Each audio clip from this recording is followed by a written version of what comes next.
You recall this guy, Tucker Carlson, on What? Fox News. Yeah, I think so. Okay. So Tucker Carlson the other night came out with a bombshell.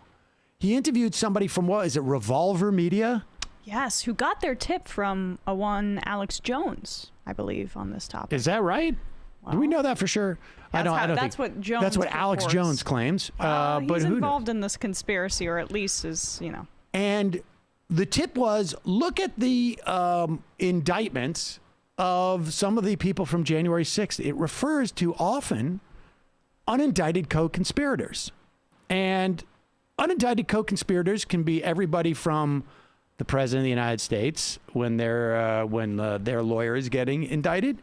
It can be people who were arrested and then decided to give evidence on their friends or their family or their acquaintances or their work colleagues. It could also be people who were informants before then. It's possible. And I suppose it's conceivable that it also could be actual agents of law enforcement who, for some reason, got caught up and were not indicted for whatever reason. But there's a long list of those things. And apparently, Revolver Media saw these and assumed immediately that it was an FBI agent. And they went on Tucker Carlson's show. And Tucker was like, the FBI was part of the planning of the January 6th. And I should say, I think fact checkers say that unindicted co-conspirators can't even really be actual FBI agents. They can't actually be FBI agents because they wouldn't get indicted. Right. It's not just like, there's an array of possibilities here. It's what Tucker proposed is not. He said not they possible. were operatives, Operatives. which it doesn't really mean anything. And so you get a little bit of like FBI operative is not really. But it means everything. And it could have been like an informant or something. And here is how Tucker Carlson slowly backs away from it. That's that that Homer meme where he just sort of hides into the bushes. Here we go. They became hysterical when we mentioned it. You can't say that, they screamed. That's not allowed. The geniuses at Twitter weighed in to inform us that the people we had described as agents at the FBI were, in fact, just FBI informants. So shut up. Hilarious.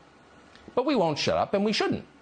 It could not be more obvious at this point that the government is, in fact, hiding something, probably quite a few things. So best to abandon the theatrics and find out what they are hiding. That's our job.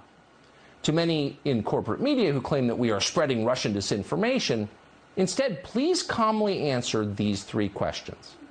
First, how many of the so-called insurrectionists on January 6th had a relationship with the FBI? How many of these FBI moles encouraged others that day to break the law at the Capitol? We haven't heard anyone answer these questions or even address them. If the answer is none, if none of the protesters were secretly working with the FBI that day, then we were wrong. And we will apologize for it sincerely. We'll admit it immediately. But if the answer is not none, and we're pretty sure it isn't none, then people who claim otherwise are liars and hacks and should leave the public stage immediately because they have betrayed their readers and viewers. Two, if the Justice Department knew there were going to be protesters massing at the Capitol that day, and it's clear they did know, then why didn't they do anything to stop the riot? Why did police at the Capitol allow protesters to walk in, as video shows that they did? That doesn't make sense. What's going on here? Why is no one asking that question? Third and finally, why can't we see the tape for ourselves? The government is hiding more than 14,000 hours of video surveillance tape that shows exactly what did happen at the Capitol that day. Why are they hiding that? And why aren't news organizations demanding to see it? You'd hate to think that NBC News, for example, or Vox, or The Atlantic, or The Washington Post, or The Daily Beast, or The New York Times, or any of them are in fact working to protect the regime at the expense of the public. But unfortunately, we are starting to conclude that. Please prove us wrong. Yes, Okay. corporate media, right? I mean, Tucker's the top-rated. Well, that is the Nothing's underlying corporate about Fox News. hypocrisy of the whole thing. Number one, he went on and said that he said this the other day. He said this, that the FBI operatives were the one leading this protest and this assault on the Capitol. Now, he said that, and he said it clearly with nothing but what appears to be now a hunch or a bet. And he's talking about hacks and liars in the media. Generally, even on this show, we do this show in front of IKEA backdrops. Stuff that we, like a maid with scissors and tape. And we don't do stuff like that. But he is the highest rated show on that network.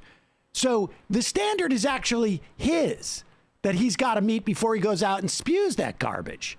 But now he's sort of flipping around and asking people to prove a negative to prove that he's wrong. Now, also, I remind you that the budget on any given day at Fox News is greater than probably our annual budget here. You say that, but you're a corporate media shill. I just have to say it. So. That may be the case. Yeah, but I'm just saying his resources are significant. And which brings into goes to immediately to question number 3. Like, where's the evidence that you guys have filed a FOIA for this stuff that supposedly journalism nobody else is asking for?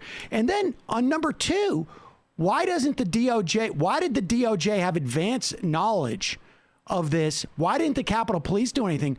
Well, it's not this regime that controlled those agencies prior to January 6th. It was the Donald Trump regime that did. And there was a mechanism. There were people asking that question. In fact, there was an entire vote to have a commission to look into those questions. Bipartisan one. And Republicans all voted against them. Now, I may have missed the segment, to be fair, where Tucker Carlson railed on all of those Republicans for voting against it. I'm sure he did. And just lastly, what Tucker was presenting was not Russian disinformation. It was Fox disinformation. Fox News disinformation, Tucker Carlson disinformation. He's out there arguing that other people are hacks because they can't disprove his bet. Yet, he is supposedly the most popular cable news outlet in the country. Well, why don't you go investigate it? Why is it the responsibility of other media agencies to prove you're negative? Because you're out there embarrassed about how you asserted something with absolutely no evidence. And if you've got evidence, it's your obligation to show it. Why isn't he showing it? Why don't I know it?